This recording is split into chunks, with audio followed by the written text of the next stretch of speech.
What is up, people? Welcome back to another episode of It's in the Details. As always, remember to hit the buttons, tell a friend to tell a friend if you like the show. So much going on.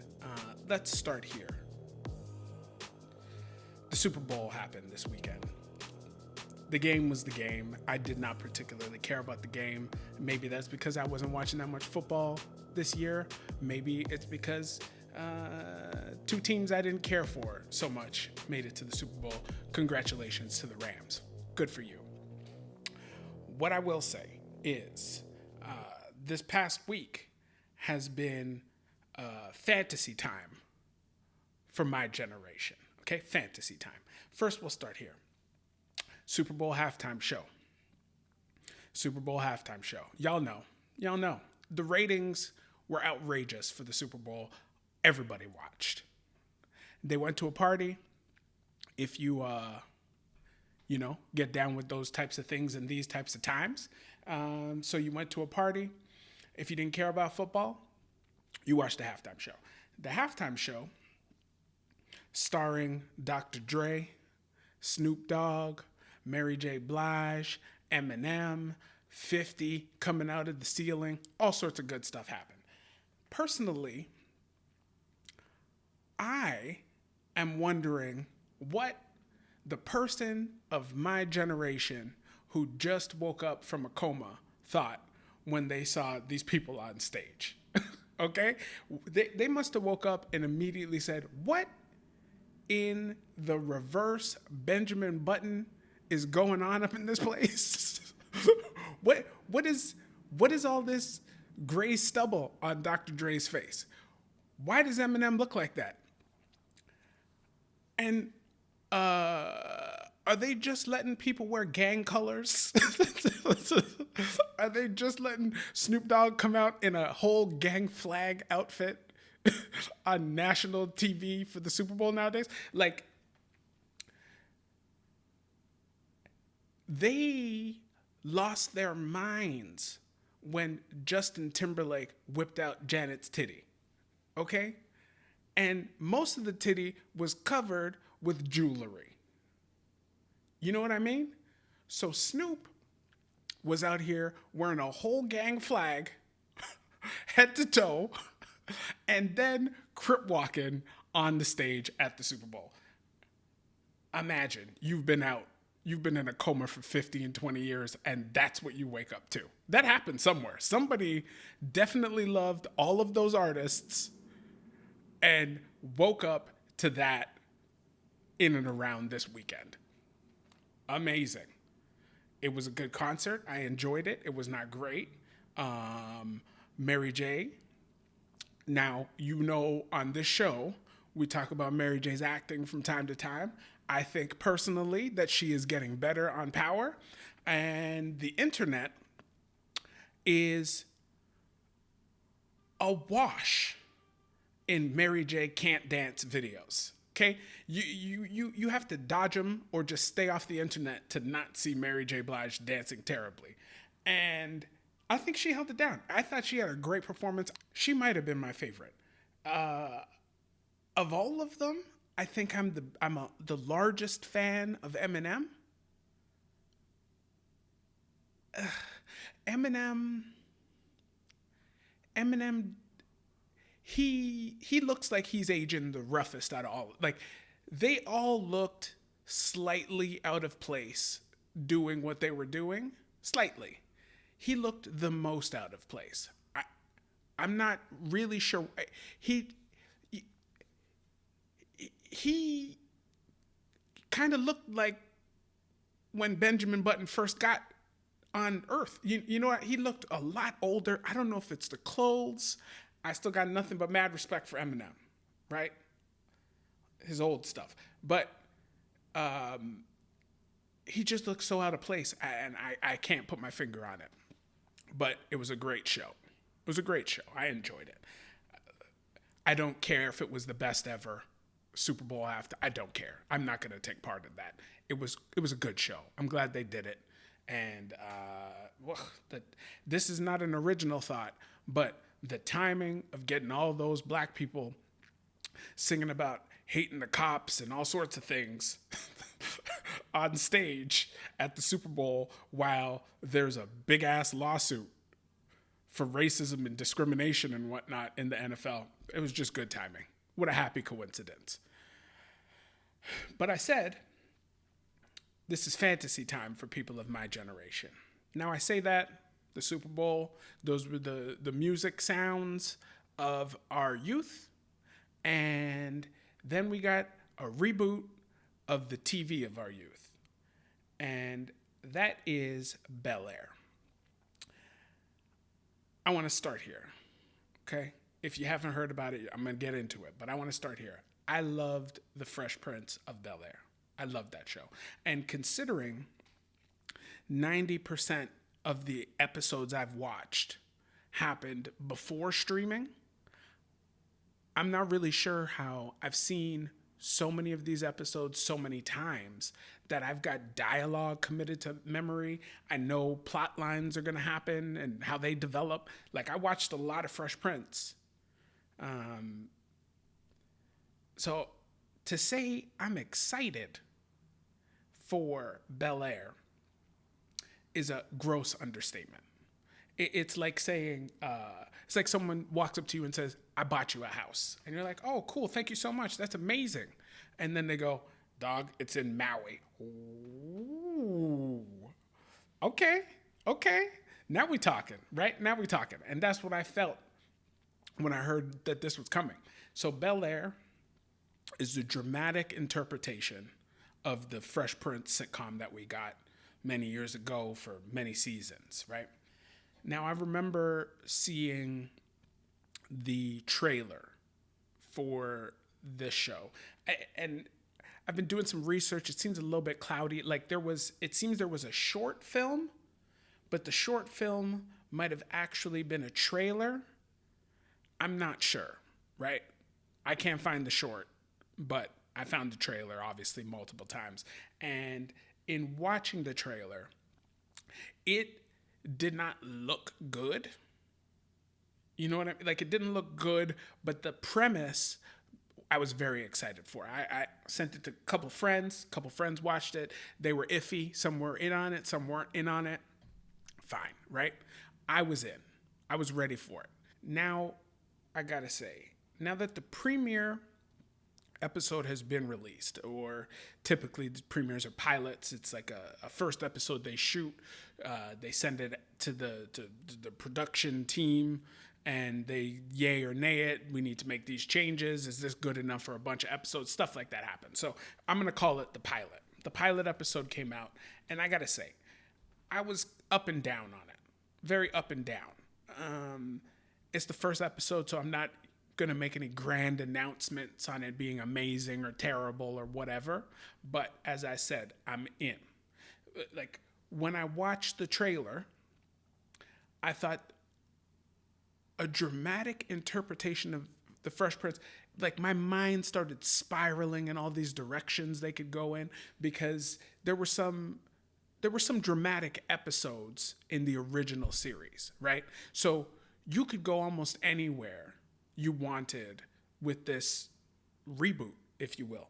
And already it seems like they're going to. Like, they're going to give you the pieces from the real show, or the first show. I shouldn't call it the real show, but they're going to give you some pieces from the first show, little plot things and little Easter eggs from that show. They already hit us with a bunch of them in the first episode.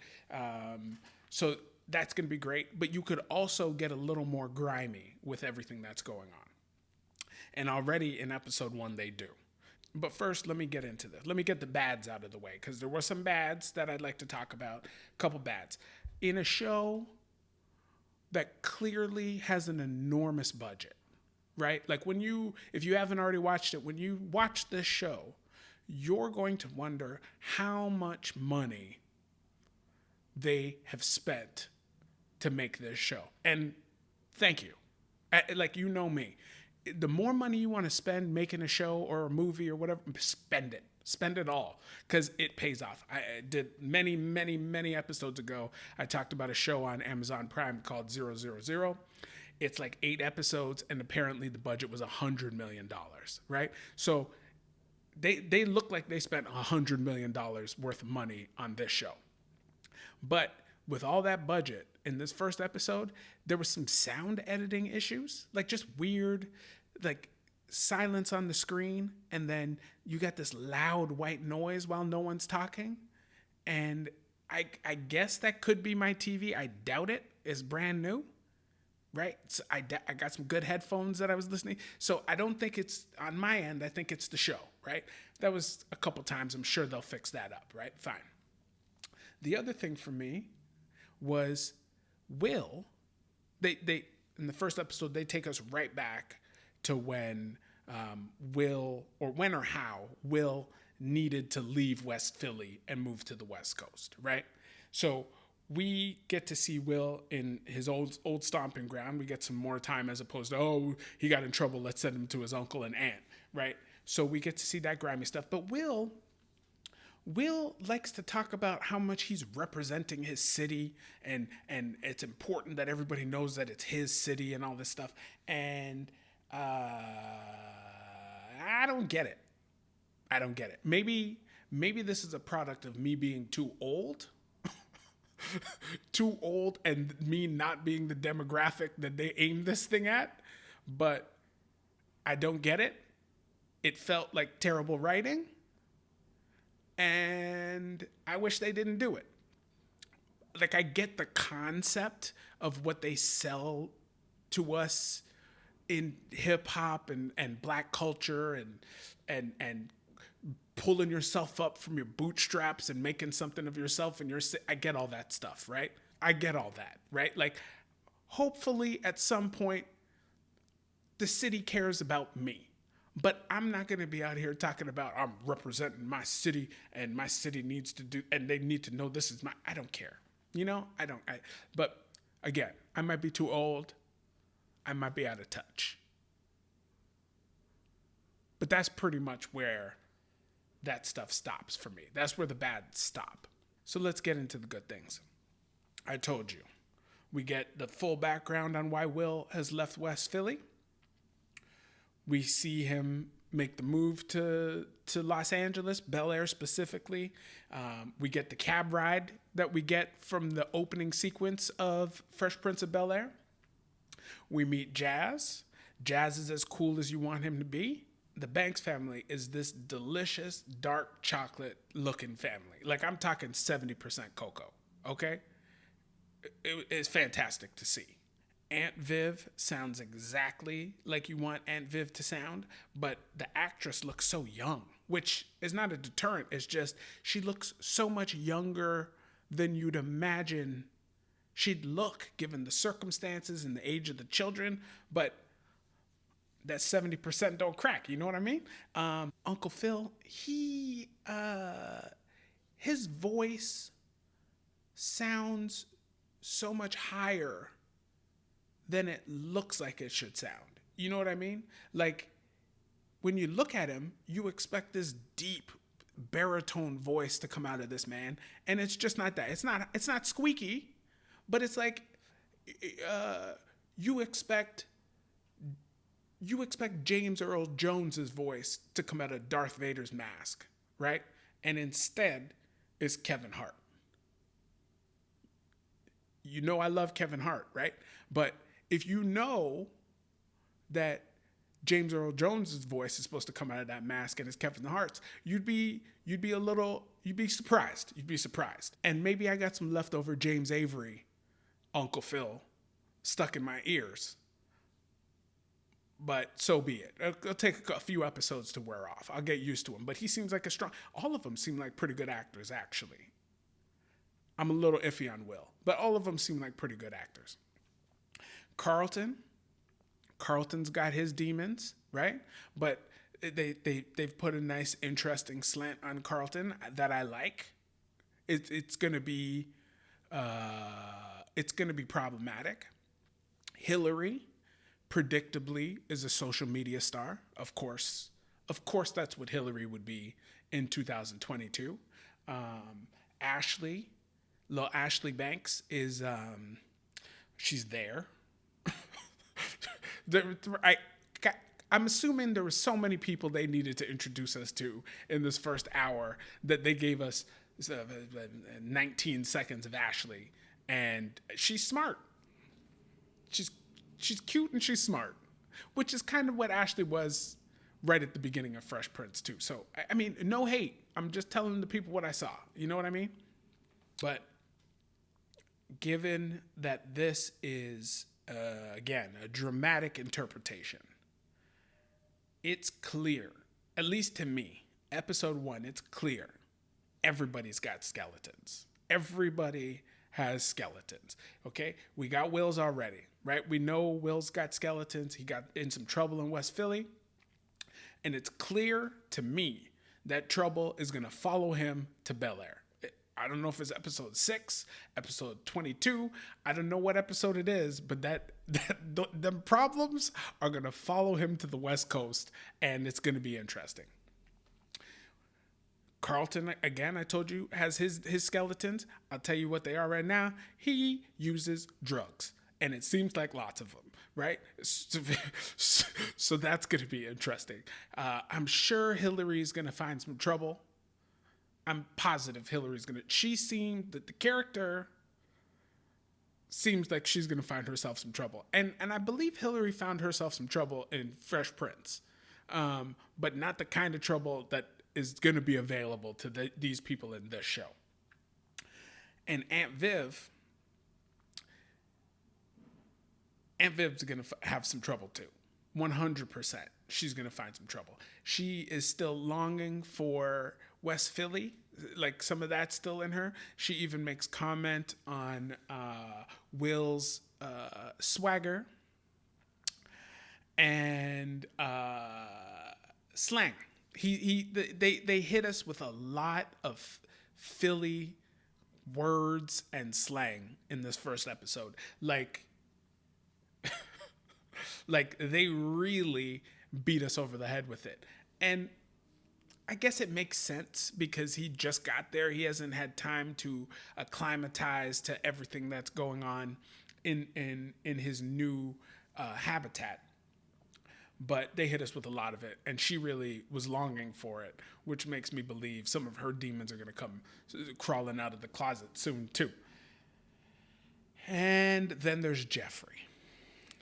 Jeffrey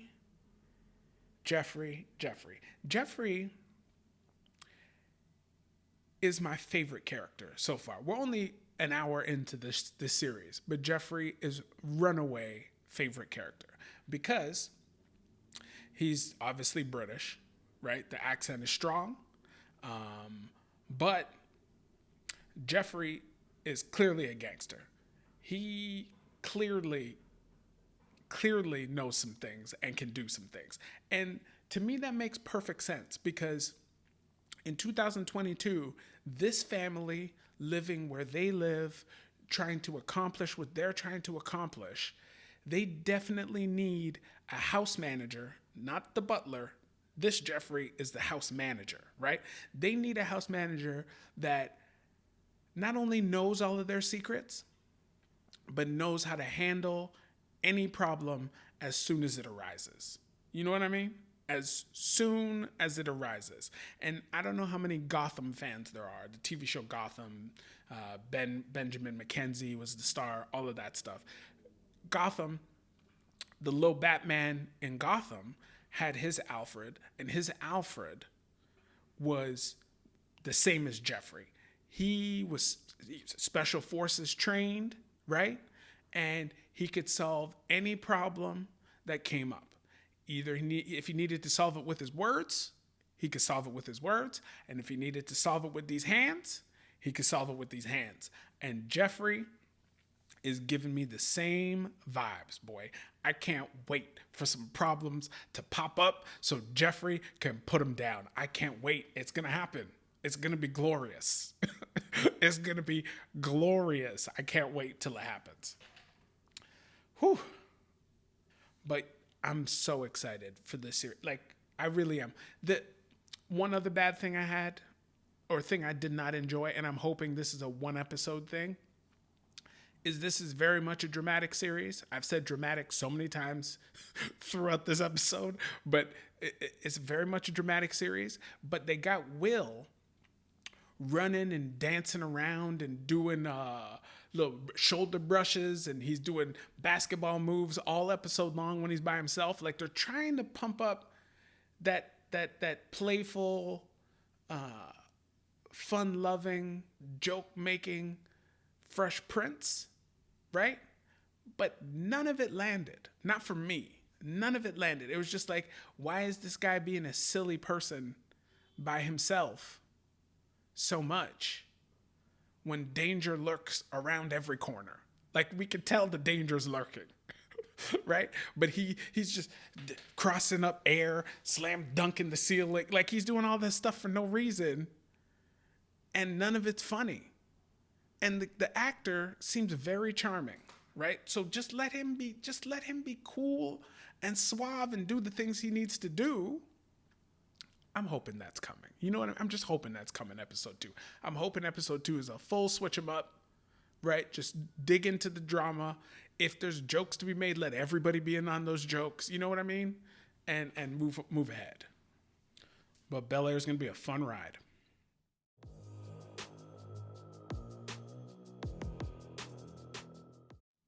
All right. The people know I'm a big time Big Brother fan. Big time. I really love that show. I've watched every season except one. And they've hit us with another Celebrity Big Brother season right during the Olympics. And I'm not watching the Olympics, really. That's a topic for another week. But they felt the need to deliver us a Celebrity Big Brother season right now. And they put, I think it was 12 people in the house. And personally, I believe maybe 5 of these people that they put in the house have ever seen the show. Okay? Maybe 5 of them have ever seen the show. And of those 5, maybe 4 of them care about the show, like watch the show, like had a strategy coming into the show, right? So it's been a big mess. It's been a big mess, man. You got celebrities. No shade to what these people have accomplished, but they got celebrities in the show, and they're explaining to each other how to play the game. Like, these people don't even understand. They don't understand how the games inside the games are played. They don't understand much of anything. You got Chris Kirkpatrick of NSYNC fame, who is one of the people who knows how to play the game. And he decided, coming into the house, that he was going to play with integrity. And integrity to him meant that he was never going to lie directly to anyone's face. Now, that doesn't mean he's not going to lie behind your back. He's just not going to lie to your face. And the lying to your face in Big Brother is probably way more important than lying behind someone's back. You know what I mean? So when someone asks him, what are you going to do if you win this thing? Are you definitely not going to put James up? And he goes, that sounds like an idea that I do not want to follow through with. What? So, dude, if you're going to play with integrity and not lie to people's faces, you can't also say nothing when they ask you questions. Like, you're just putting more confusion out there about what you're actually going to, like, just tell them the truth. If you're not going to lie, just tell them the truth, because you're not good at coming up with stuff on the spot. You know what I mean? It was wild to me. So Chris Kirkpatrick, he sewered his game, right, to blow up a big alliance that was strong and powerful, so his side of the house could get some stuff, or the weaker side of the house could get some stuff done. So he let himself go home so the game power could switch up. And he went home and he was like, listen, I want you to win Shayna Moakler, right? Because he was working with her. And Shayna goes, cool. And she won a veto. She saved somebody, right? I mean, she saved Carson Kressley. Carson Kressley's actually been pretty entertaining on the show. She saved Carson Kressley from going home because he's been targeted because he's got some game-winning chops, right? So she saves him from going home. And then the very next episode, the other side of the house is in danger, right? They put some lies out and some truths on Shayna. And the people that Shayna just saved last week turn on her because they don't understand how the game's played. So they don't even see that she was just loyal to them. They just hear that the other people told her or told them the truth about Shayna, the whole truth, right? So forget what you've done for me lately. I'm worried about the shit you did to me in the past that I didn't even know about and clearly doesn't matter because you're on our side now. What? And then she went home. They sent her home. The people she saved just sent her home. And this reminded me of some things, right? How hard it is to play games and things with people who don't know what they're doing, right? Because when you know what you're doing, you know there's a certain set of rules that you're following, right? But when the people you're playing against don't know the rules, they don't know how the game's played, it's impossible. And this reminded me of a time back when poker was popular, right? Poker was real popular. It was on TV all the time. People were winning millions of dollars on TV for poker for the first time, I think, ever, right? And I was watching all of it. I was watching all the poker. I'm learning up all the strategies, right? This is like end of high school, beginning of university. We're learning up all the strategies. We're doing all these things, right? I think I might have even jumped online and played some poker online, right? So I'm like, I'm not any good, but I'm fine. I know what I'm doing, right? And then my friends started getting together for some poker games, right? We started putting together some little Friday night games, put in like $10, play a tournament, so whoever wins gets the money, that stuff, right? And I'm not winning, right? I know what I'm doing. I know what should be done, but I can't win, right? And it's because the majority of the people I'm playing with don't know what they're doing. They know the mechanics of how to play the game, but they don't know any of the strategy. They don't know any of the numbers. They don't know any of the statistics. They're just doing whatever they feel like doing, right? So my younger self is playing these games thinking I got a great chance of winning, right? A great chance.